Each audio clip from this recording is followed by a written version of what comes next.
Hi friends, அனைவருக்கும் இனிய ஆங்கில புத்தாண்டு நல்வாழ்த்துக்கள். Happy new year 2025. இந்த ஆண்டு உங்களுக்கு சிறப்பாக அமைய எங்களுடைய பிரார்த்தனைகள்.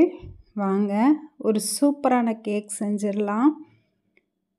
க்ளூட்டன் ஃப்ரீ கேக் இது.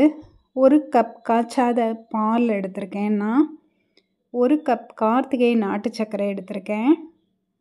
அந்த பால் எடுத்த கப்பில் இது 1 கப் வருங்க. இது ரெண்டையும் போட்டுட்டு பால் எடுத்த கப்பில் ஒரு கால்வாசி எண்ணெய் எடுத்துக்கலாம். இது ரைஸ் பிரான் ஆயில் ஒரு 1/4 கப் எடுத்து இதோட நம்ம கலந்துக்கலாம். நல்லா மிக்ஸ் பண்ணிக்கலாம். நாட்டு சர்க்கரை நல்ல பவுடராக இருக்குது நம்மளோடது, அதனால் ஈஸியாக கரைஞ்சிரும்.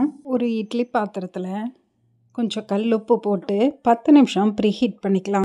இது சோள மாவு, ஜோவர் ஃப்ளார்னு கிடைக்கும்.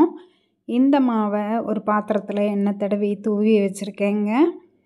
1 கப் சோள மாவு எடுத்திருக்கேன். ஒரு 1/4 ஸ்பூன் பேக்கிங் சோடா இதோட சேர்த்துக்கலாம். இதை நல்லா சலிச்சு நம்ம எடுத்துக்கலாம். கோதுமை மைதா சாப்பிடாதவங்களுக்கு இந்த சோள மாவில் நம்ம கேக் செய்யலாம், சப்பாத்தி செய்யலாம், பூரி செய்யலாம், எல்லாமே செய்யலாங்க. சூப்பராக இருக்கும். இப்போது இதை நல்லா கலந்து விட்டுறலாம். இந்த நியூ இயருக்கு நீங்கள் கேக் செஞ்சீங்களா? கிறிஸ்மஸ்க்கு கேக் செஞ்சீங்களான்னு கமெண்ட் பண்ணுங்கள். இது க்ளூட்டன் ஃப்ரீ கேக். கொஞ்சம் பாதாமும் கொஞ்சம் முந்திரியும் எடுத்து வச்சுருக்கேன்.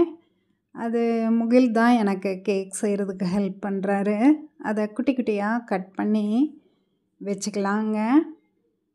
நம்ம கேக் மாவு செஞ்சுருக்கோம் இல்லையா, அதோட இதை நல்லா கலந்து விட்டுறணும். பிஸ்தா வேணாலும் நாம் இது கூட சேர்த்துக்கலாம், திராட்சை சேர்த்துக்கலாம், எது வேணால் சேர்த்துக்கலாங்க.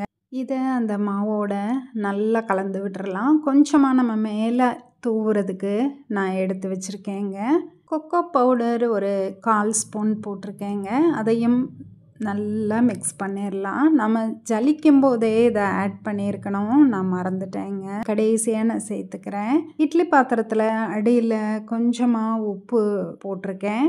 அதுக்கு மேலே நாம் டஸ்ட் பண்ணி வச்ச அந்த பாத்திரத்தில் இந்த கேக் மாவை நம்ம ஊற்றி ஒரு 1/2 மணி நேரம் இதை ஹீட் பண்ணணுங்க. அடுப்பை சிம்மில் வச்சுக்கணுங்க. 1/2 hour கழித்து இந்த மாதிரி ஒரு கம்பி வச்சு ஒரு ஸ்டிக்கு வச்சு குத்தி பார்க்கணும். அது ஒட்டாமல் வந்தால் ரெடி ஆயிடுச்சு. அப்புறம் ஒரு 1/2 மணி நேரம் ஆற வச்சுட்டு இந்த கேக்கை எடுக்கணுங்க. நம்மளுக்கு கேக் சூப்பராக வந்திருக்கு.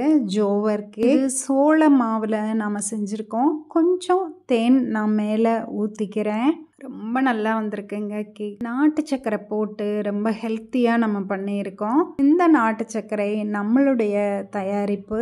இது தேவைன்னா ஸ்க்ரீனில் தெரிகிற நம்பருக்கு நீங்கள் கால் பண்ணலாம். ஆசையாக இணைந்திருங்கள். ஆரோக்கியமான உணவை உண்டு.